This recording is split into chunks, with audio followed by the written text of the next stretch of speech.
Today's speaker is Mr. Prakash Raje, and he's going to tell us something different, selling value, not price.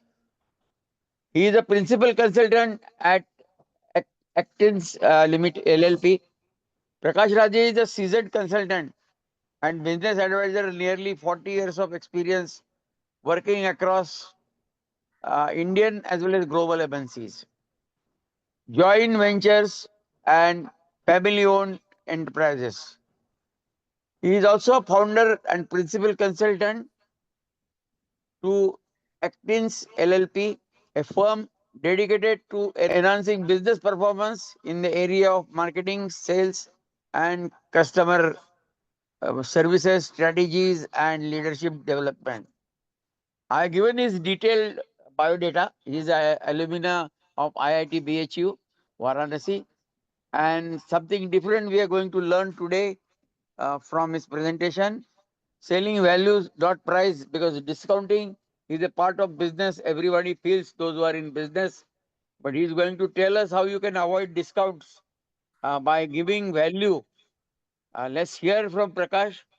So, without spending much time, I will request Mr. Prakash Raje to start his presentation. Over to Mr. Prakash Raje. Thank you, Vilasji. Thank you for your kind words and for the introduction. So, good morning to all of you. I believe people are joining from different parts of the country. So, welcome all. Good morning, and thank you for attending this session today because it's a Sunday morning, and you have taken the time out from your schedule. So I genuinely appreciate that. And having said that, let me get started with the topic on hand. So as Vilasji mentioned, the topic given to me was selling value, not price. So what is value is something we will see shortly. Price, all of us understand very well. So how to grow the business without discounting? As he also mentioned, that discounting has become a part of our life. Whenever we go to buy something, we ask the shopkeeper for discount. Whenever we sell something, people ask us for discount. So that's okay. But how do you ensure that you do not sell only on the basis of discount or use that as a tool? That is what we will be seeing in today's session.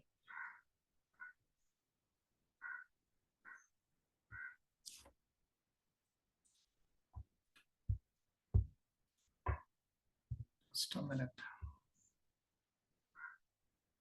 Changing the slide. Yeah. So here is the agenda. What we'll be seeing here in this, the total session is for about 1 hour, 10 to 11. We should close at 11.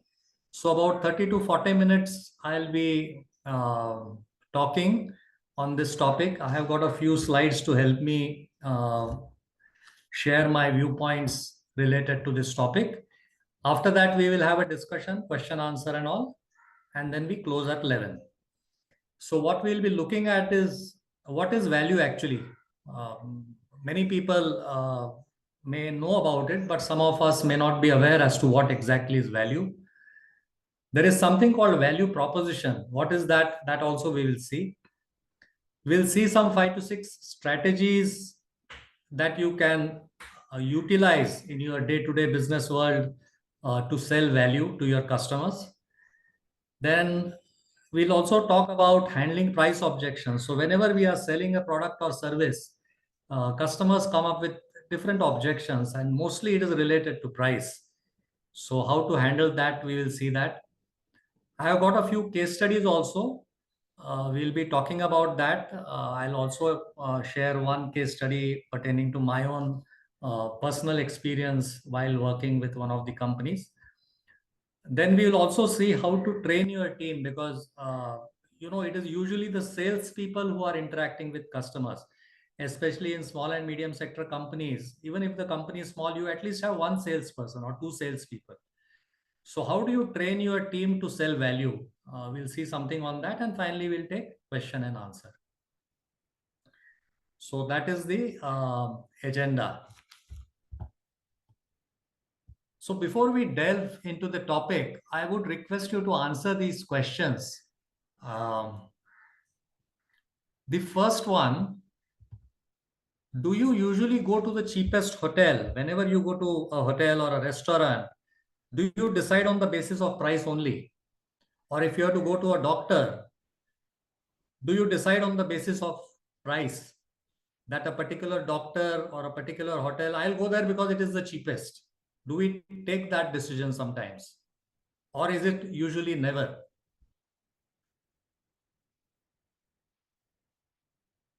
I'll quickly have a look at the chat window because I want this to be a little participative. Although I said that first 30-40 minutes I'll be talking.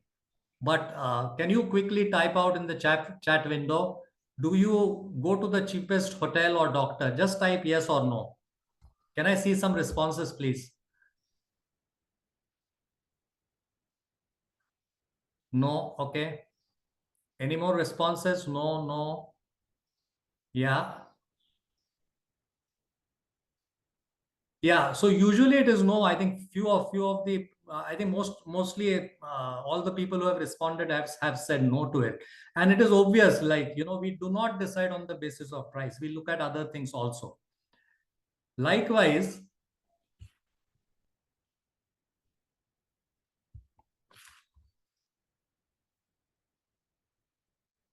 do you buy the cheapest vegetable or the cheapest perfume or the cheapest jewelry? I'm sure your answer to this also will be no. So we see that, when we buy equipments, when we buy jewelry, when we go to the hotel, when we go to the doctor, there are some other things which are much more important than price. So if that is so, when we are selling our product or service to our customers, why should price be the only deciding factor? So this slide is just to give you an idea about how things work in the practical world, right? So if we are saying no to buying the cheapest vegetable, perfume, doctor, and all, let that not dictate our instincts while selling our product and service. Let's look at what happens actually when you drop the price. Profit margins go down. I think this everybody understands. Those of us who are in business will clearly appreciate that. When you drop the price, profit margin goes down. Quality perception suffers. See, many a times people decide on the basis of price. I'll tell you, just take the example of perfumes. See, the same perfume, it is available in two different bottles and two different shops. One is a roadside shop in a simple bottle selling at 100 rupees. In a slightly bigger shop, more beautiful decorated shop, and with a good bottle, it will sell at 1,000 rupees. Same stuff, but the perception. See, perception is something what the customer feels and sees, that is something which is not in your control. But we can control how the customer feels about it using certain steps which we'll see. So quality perception suffers. If you drop down the price, customers will think that, probably you don't give a reasonably good quality. So that's the second effect or impact of dropping the price. Third, competitors match the price.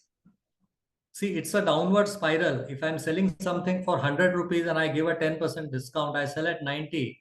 My competitor may go to 90 or may go below that also. So it's a downward spiral in which nobody wins. Ultimately, it is only the customer who will win. But we suppliers or manufacturers are fighting amongst ourselves just on the basis of price.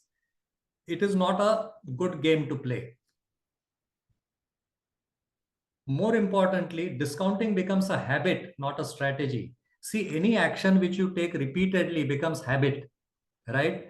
So if you are in the habit of giving discount, it becomes a habit actually, which is not a healthy habit. It is like smoking or drinking. We say that it's not a good habit to smoke or drink. But if you are in the habit of giving discount, it is not a healthy habit. It is not a strategy also.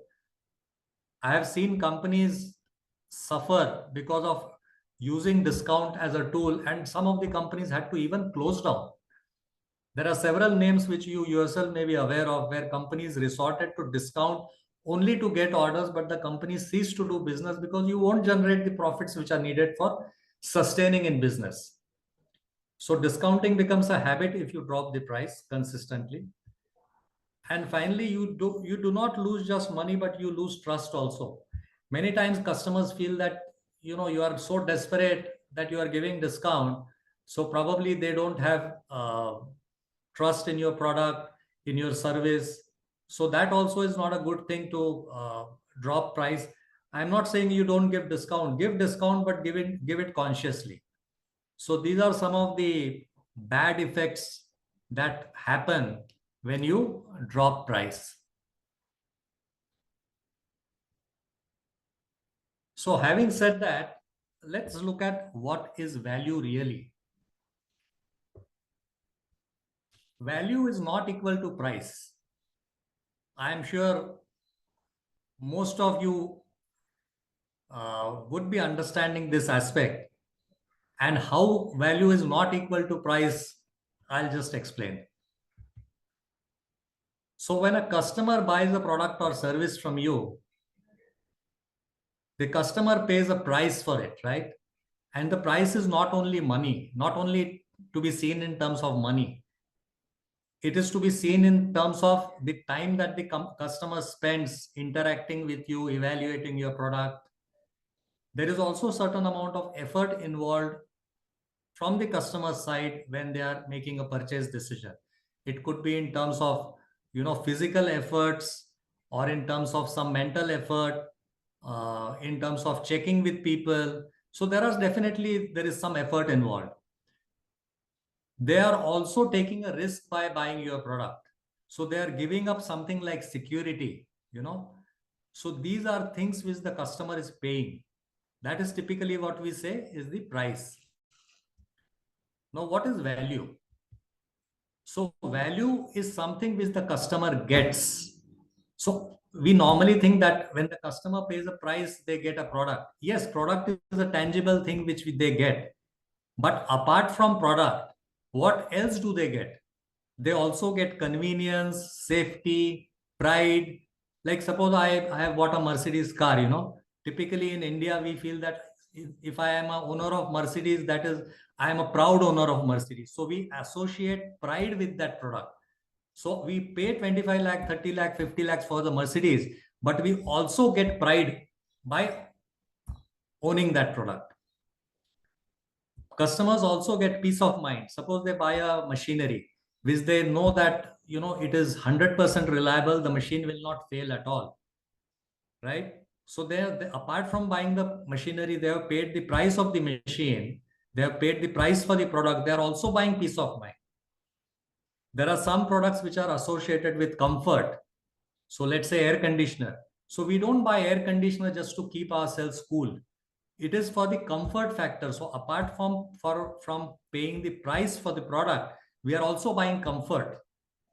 Then there are other things like assurance, consistency, relationship with the company or with the salesperson. So each of these factors can be explained in detail, and each of these factors is important. The point to be noted here is that when customer pays a price, on the left hand side, if you see, what they get is value. And it is something like the debit credit. So the paying the price is the debit side, and getting the value is the credit side. And if you see here, I mean, especially on this particular side, the credit side is much heavier than the debit side. So what customers usually evaluate is that when they are paying a price, are they getting something more than what they are paying or not? And if that is the case, customers will not negotiate. They will not ask you for a discount. But if the right hand side is less than the left hand side, if the credit side is less, if they see that they are not getting the desired value, they will ask you for a discount, or they will not take the purchase decision. Okay, so we have gone through this slide. Slide number 5. What is value really? So I've just tried to explain the difference between value and price.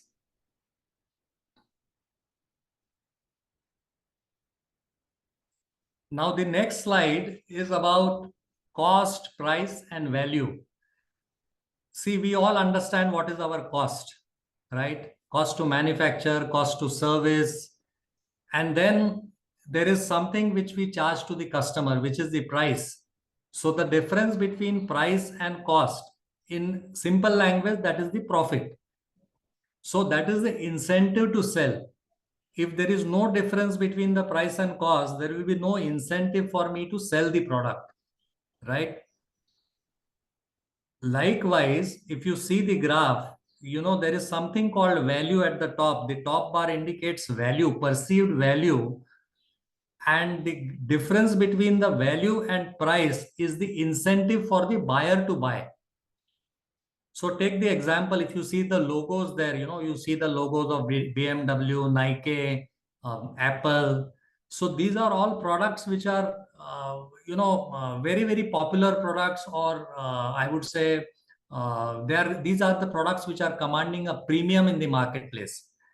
So why do they command a premium? Because the value that the customer gets by after buying the product is much more than the price that they pay for the product in their own categories. Like, I mean, I'm not comparing BMW with a Maruti. See, BMW will compare with maybe a Mercedes or a Audi or that range of cars, But what I'm trying to explain is that the value that the customers get after buying that particular product is much more than the price that they are paying for that product. And higher the value, higher will be the incentive for the customer to buy the product. And value, as I said, if you look at the previous slide, it comprises these other things apart from the tangible product. So things like convenience, safety, pride. So for this, we need to understand the customers very clearly. We should have a totally clear understanding of our target market. Okay. Now let's also understand why customers focus on price, because this will also help us understand sell value better. Why do customers focus on price? So they don't understand your product's value. Now we all know what is value, but for us to help the customer understand the value of our product, it is the job of the salespeople or the company or the manufacturer. Customers may not understand the value. And as I said, that is one of the reasons why the customers focus on price. And then they will tell you to reduce the price. Customers may not see the full benefits of your product and apart from the basic function. And that is why then they focus on the price and ask you for a discount. Second reason is you sound like everyone else. There is no differentiation. So it's like you must have heard the term a commodity. So a commodity means like, there are several of your class. So how will the customer decide? They will go in for the cheapest.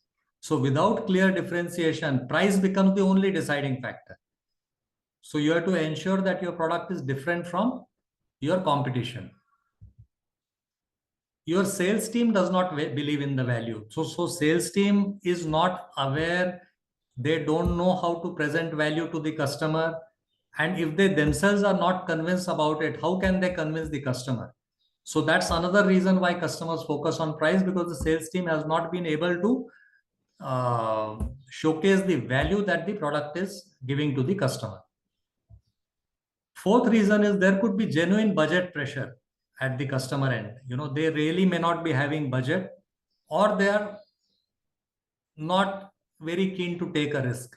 So there could be financial constraints and fear of making the wrong purchasing decisions, because of which the focus will be only on price. You haven't connected to their pain point. See, I always say that we are not selling a product or service. What we are actually selling is a solution to the customer's pain point. So unless we know what exactly is the pain point that the customer is having, how can we provide a solution? So it is like a doctor prescribing a medicine without understanding what the customer is, without understanding the patient's pain area. So if we are failing to address the specific customer challenges, then price will become the only consideration. So we need to be very clear about the pain areas of the customer. And finally, purchase people or procurement professionals or buyers, it is their job to get the product at the best possible price. Like it is the job of the salespeople to get the maximum price for their product in an ethical way, of course. The salespeople, the purchase people are incentivized. It is in their KPI, the key performance indicator, as to what price reduction they have got from the supplier. So these are few reasons why customers focus on price. So if we understand this aspect, it will help us in selling value instead of selling only the price. So so far so good. I hope I am going at the right pace, and you are all able to understand what I am saying. Can you quickly type Yes, okay, yes. okay, so that I understand that I'm going at the right speed? It is right speed, right speed. Okay, thank you. Now let's look at what do we mean by value proposition? I'm sure you must have heard this term. What is value proposition? So value proposition is nothing but a simple statement which answers the question, why should I buy from you? So how do we prepare that statement? There's a detailed exercise which I usually do with my clients, but for the benefit of the people on this webinar today, I'll explain it briefly. So one, the statement should focus on the customer's outcome. It should answer what result the customer is going to get by buying your product.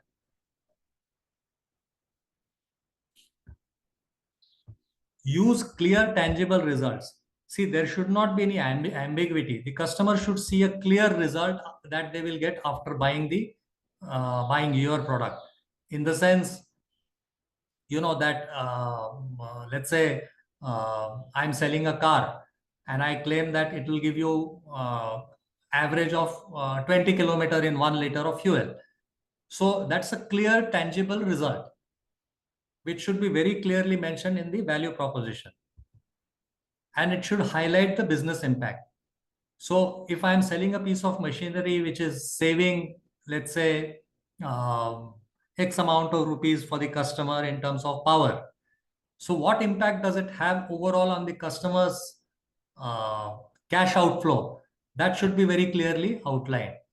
So this is a value proposition is nothing but a simple statement which differentiates you from your competition and gives a valid and strong reason for the customers to do business with you. It has three elements essentially. The first is business driver. So this is nothing but the pain area that the customer is having. So your value proposition should connect with the pain area of the customer.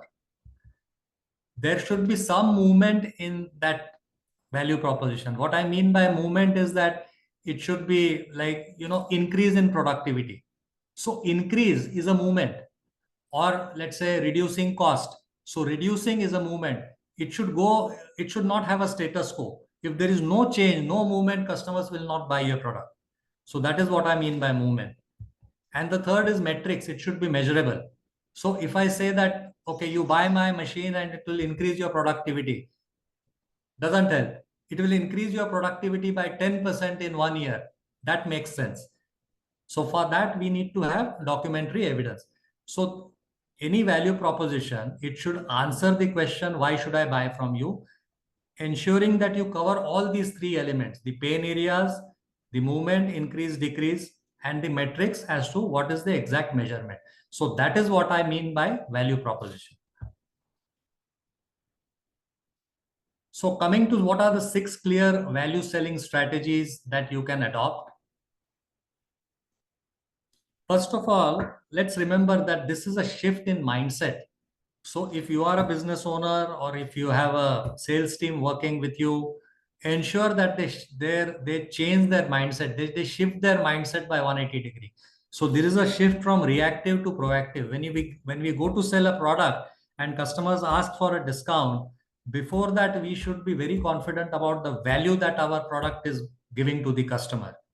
So this mindset shift has to happen before we even go to the market or go to sell.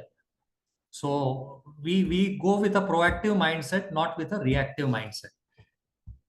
Second is we should be in a position to ask better questions, dig into their real needs, real pain areas, risk goals. Then we can come out with a good value proposition. So unless we understand the pain areas of the customer, we'll not be able to determine what value they are giving to our product. Position your product as a solution. This we discussed already, that sell it as a solution, not as a product only, and definitely not as a commodity, because if you do that, then only then customers will decide only on the basis of price. So there has to be an element of differentiation also. Highlight the cost of inaction or buying cheap. So sometimes customers do not take action or do not take a decision. So you should be able to highlight the impact on the customers if they do not decide, and if they buy a cheaper product, what consequences it could have in terms of downtime, failures. So this is the fourth strategy that you can use. Fifth is sell outcomes, not features. This is a very standard one. Typically salespeople, they go and tell that my machine has got this feature, that feature, but honestly customer is not interested in seeing the feature, that the tool can move in this degree and all that. What they are interested is in what the machine or the product can do for their business. What is the outcome? What benefit they will get after buying your product? So that is what we should be able to sell, not the features of it. And finally, use case studies, customer success stories, or data. So those of us who have been in business for a long time, I'm sure you have a lot of data available with you from your previous customers or interactions. So use that and show the ROI, the return on investment, to the customers to convince them. So these are 6 clear value selling strategies that you can use for successfully selling value to your customers. Now, how do you overcome price objections without discounting? So in spite of that, there could be customers who come up with price objections. So first thing that you need to do is preempt the price objections by building value early. So what I mean by this is that the value proposition thing that we talked about earlier, it should be ready with you. And before the customer comes up with price objection, you should approach the customer in a proactive way, knowing that some price objections may come, because then you are already prepared for answering those price objections. That is what I mean by preempt. Don't defend. If customer says your price is high, you should ask questions. What do you mean high? High in relation to what? So dig deeper, ask more questions, probe as to what exactly is the customer say. Also ask what's most important to you besides price. You can tell the customer, I understand you have a concern, but apart from price, what else is important? Because here you will discover maybe some aspects which you may have earlier overlooked.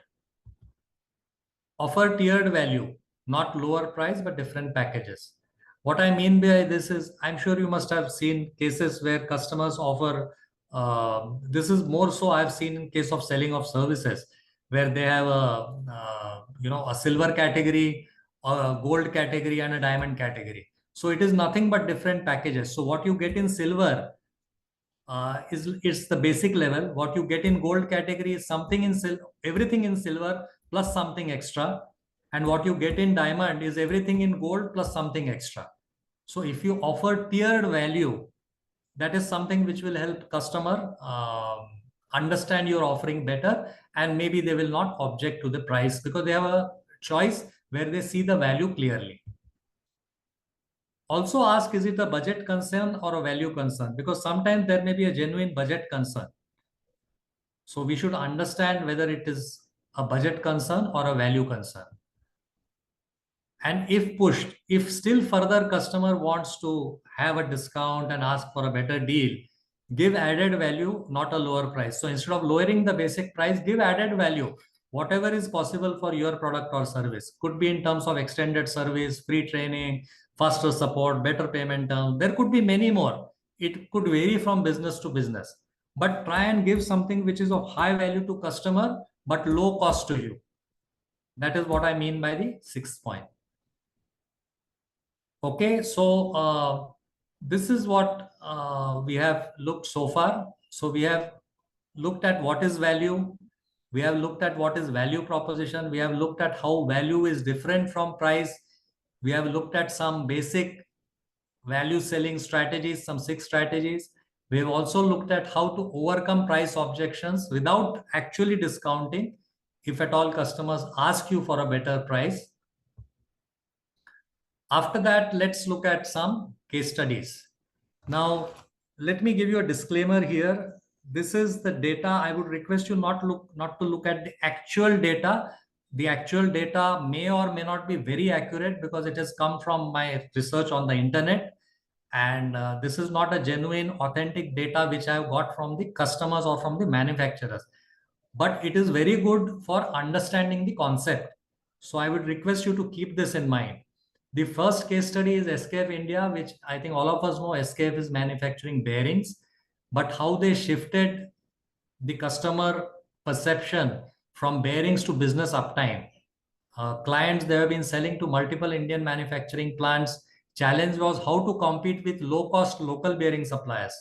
So what is the approach that they took? They sold condition monitoring services with vibration sensors and Internet of Things tools, IoT tools, provided predictive maintenance insights.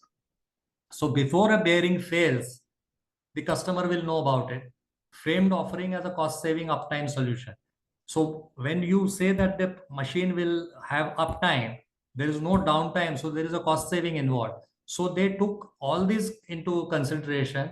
And what is the value they delivered? They reduced unplanned downtime by 20 to 30%, extended equipment life, and saved customer lakhs of rupees annually in breakdown cost. So because of that, they could sell SKF bearings which were higher in price compared to local bearing suppliers. So selling, key learning here is selling the outcome and not the bearing as a product. So this is a classic case of how they have been able to sell value in spite of being higher in terms of price compared to local competitor. So keep in mind that, as I said earlier, customers will get value after they pay the price, and the supplier or the manufacturer who delivers the highest value for the rupee that per rupee that the customer spent will win. So that's a simple thing which we should keep in mind. Second case study is about Godrej, where they sell the forklift. So they were selling safety and not steel per se. So here the target market was Indian warehousing logistics companies. Challenge was from cheaper Chinese forklifts, as usual, cheaper competition, cheaper products from China. So how did they approach? They emphasized safety certifications, training, operator comfort. They highlighted availability of spares because being a local company. They highlighted the total cost of ownership. See what TCO, total cost of ownership, means. One is the initial cost, but you spread it over a period of, let's say, 5 years or 10 years. That is the total cost of ownership, because especially capital equipment, you don't buy and sell it and discard it in 1 year, right? You use it for 5 to 10 years. So over a period of 5 to 10 years, what is the cost that the customer is going to incur? That is the total cost of ownership. So after using this data, the value that they delivered was fewer accidents. So safety, faster service response times, and improved operator efficiency. So because of this, they were able to beat the upfront cost argument, and they were able to counter competition from cheaper Chinese forklift. That's how they have been able to sell value. BFW is a machinery manufacturer, capital equipment manufacturer into machine tools. Bangalore-based company, but selling in India. I am not sure if they sell abroad, but they have been doing well, and they also have been selling productivity and not just CNC machine as a product. So here, if you look at the target market was MSME auto component manufacturers. These people are very cost sensitive, and they were focused on the sticker price. So even when they were looking at that, how did the company approach? So they shifted the focus from machine cost to cost per part. So the machine was used to produce certain components. So instead of focusing on the Machine cost, they focused on cost per part. They had to do a lot of calculation for that. They provided data on cycle time, etc., etc. Co-created a business case with client's production team. So they had to work on the data. And what is the value that they delivered? Return on investment within 12 to 18 months, increased productivity by 25%, and enabled entry into high quality export markets. So this is the high quality export markets for the customers. So the key learning here is how they reframe the product, how they reframe the value proposition to be used as a profit tool for the customers and not as a capital expense. So that's the beauty of the value selling here. And one more from Festo India, similar thing where the target market was pharma and automotive plants using pneumatic systems, upfront price resistant for energy efficient components. Here also, if you see what the approach the company took, Festo is a German MNC. They offered free compressed air audits, used energy calculators, presented payback, and the value delivered was energy consumption cut by 18 to 25%, improved reliability, and help meet the internal ESG target. ESG is environmental, social, and governance targets as mandated by the government. So key learning here is added value with diagnostics, not by giving discount. And the last case study was Electronica machine tool. This is my personal experience where I used to sell EDM machines made by Electronica. Those of you based in Pune or even India may have heard about Electronica. Is a very good company in terms of manufacturing EDM, wire EDM. So this I'm talking about 20 years ago when I was selling that, and Taiwanese competitors entered with lower price.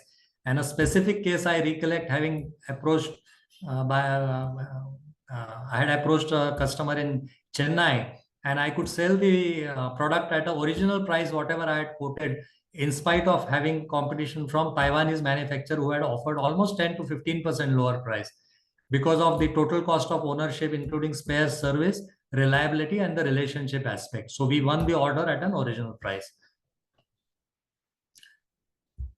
We also should know when to walk away from a deal when selling value. See, not every customer is a fit. So the first thing which we should be clear is, are you selling to the right customer or segment? Again, coming back to the example of Mercedes or a BMW and all, a customer who has got a budget for Maruti will never even think of buying a Mercedes. So first thing which we should understand is, are we selling to the right customer, right segment, which you have to determine by doing a detailed analysis of the buyer persona, your product, SWOT analysis, a lot of things to do to that. So that's the first thing which we should be clear about.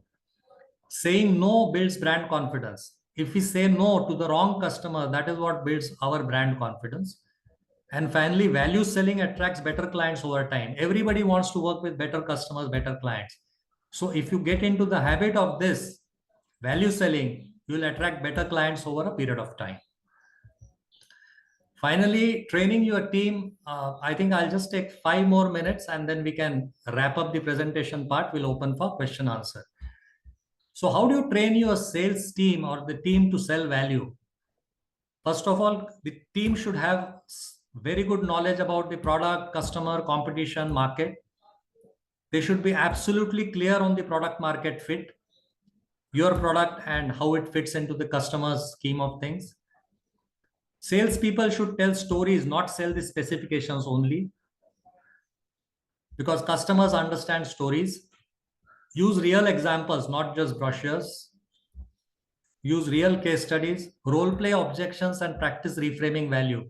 This is something which I do with my consulting and coaching clients, where we ask the sales team to role play. So one salesperson plays a buyer, the other person plays a seller. And how do they answer objections and how the other person is able to sell value. So that's actual case studies, actual preparation role play that we do. Equip the sales team with data, success metrics, and return on investment tools.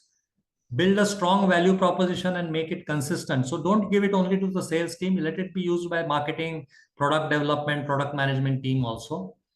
Encourage confidence in pricing. So this is something to do with the belief system of the salespeople.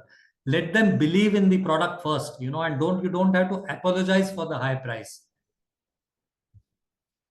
Tell them that's why they are needed. So this is the final step. See, because if the customers if the suppliers are able to sell products online, they don't need salespeople. They can just put it online on a marketplace. Say the price is 1,000 rupees, 10% discount, 900. Automatically, customers will log in and buy it. But why you need salespeople is to sell value. So that's the most important part or most important function of a salesperson. So tell them that they are needed to sell value. Otherwise, suppliers can sell the product online also. So coming to the conclusion, finally, recap of key principles. First one, value is not equal to price. Second, value is about outcomes. It is not about the actually the product that the customer buys. And we need to sell smart, not cheap. So what are the action steps for you? These are some things which you can work on. First of all, identify your strongest differentiators. As I said, do not allow your product to become a commodity. Update one customer conversation this week. Every week you are interacting with customer. So in this week or in the coming week, identify one customer where you will be focusing on the value that you provide to the customer instead of the selling on the basis of price or discount. And finally, train your team to confidently handle price pressure. So these are 3 clear action items or takeaways for you. I think with that, I have come to the end of my presentation. Thank you. We can now open for question answer. My coordinates are here, my mobile number, my email ID is there. I also am very active on LinkedIn. Those of you who are on LinkedIn can connect with me. And with that, I think Vilajji, over to you. Yeah. Thank you, Prakash. It is a wonderful overview you took, and really, it provokes the thought process of everyone. So And it was a fantastic presentation today, Prakash ji.